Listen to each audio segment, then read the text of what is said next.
Well, Hamas has released its first video of an Israeli hostage held in Gaza. The video shows 21-year-old Mia Shem, who's understood to have been abducted from an outdoor music festival over a week ago now.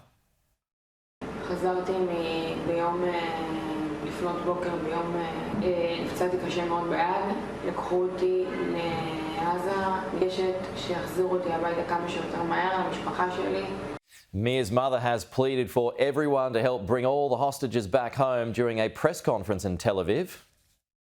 Begging the world to bring my baby back home.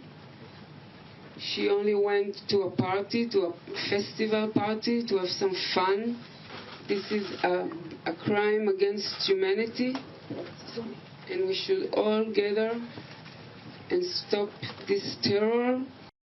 Well, joining us live now is former Navy SEAL commander and hostage negotiator or coordinator in Iraq, Daniel O'Shea. Daniel, good to see you. Thanks for your time today. We'll start there. So, I mean, initially Hamas had threatened to kill the hostages and broadcast them online. Now it's showing videos of doctors caring for the hostages. What has struck you about that first video that's been released? It's purely propaganda for Hamas.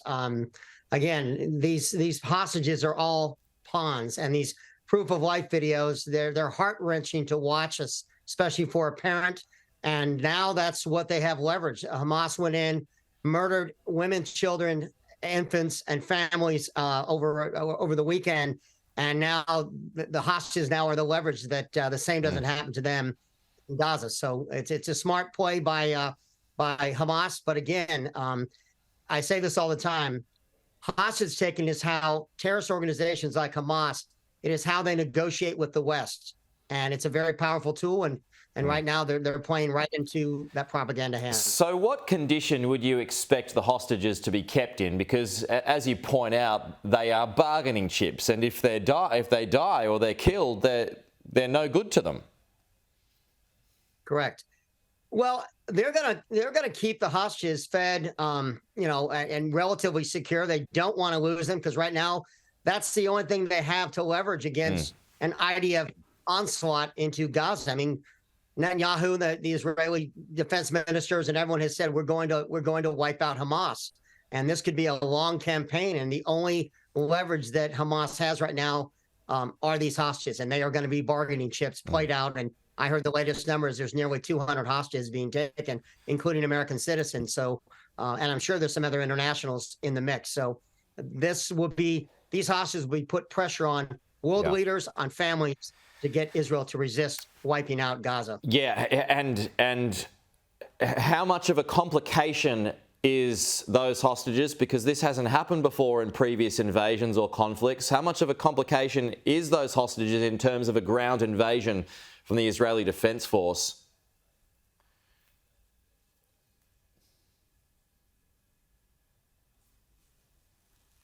Yeah, broke up just a second. You said Israeli Defense Force. What was the first part? Sorry, Daniel. Yeah, we just lost our connection there for a moment. I'll repeat the question. How much of a complication is the hostages when it comes to a potential ground invasion? Because this hasn't happened in previous conflicts here.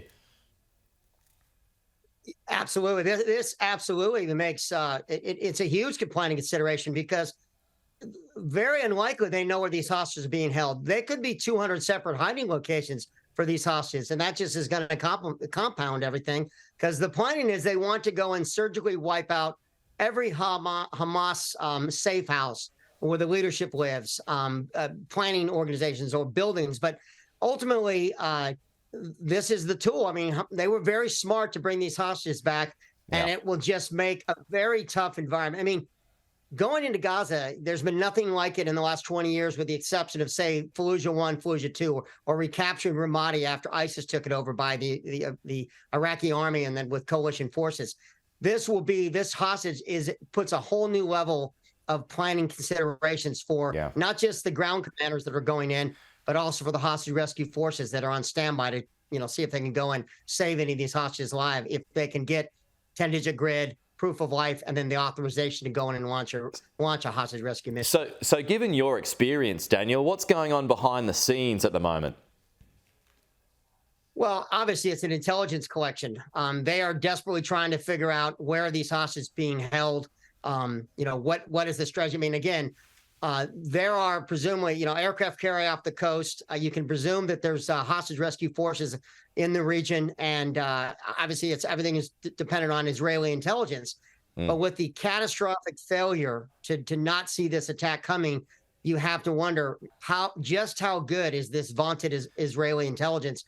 And we know about the networks and the tunnels. Do they have those places mapped out? So a lot of challenges ahead. This will not be an easy execution for either a hostage rescue mission or a ground invasion into. But the Americans would no doubt have a role in this, wouldn't they? I mean, and they'd all be studying satellite images, movements from drones, etc. Yes, but the difference between the past conflicts is even in Iraq, we owned the night. We had forward operating bases throughout the countryside. We could travel at air. There was no oddity to have an American helicopter flying overhead at night. We don't have any of that. Anytime Americans are going to go, Israeli Defense Forces are going in, or say Americans were trying to launch a rescue, they're challenged. At every corner, they're going to be challenged. And you can see some of the destruction I can see on the screen.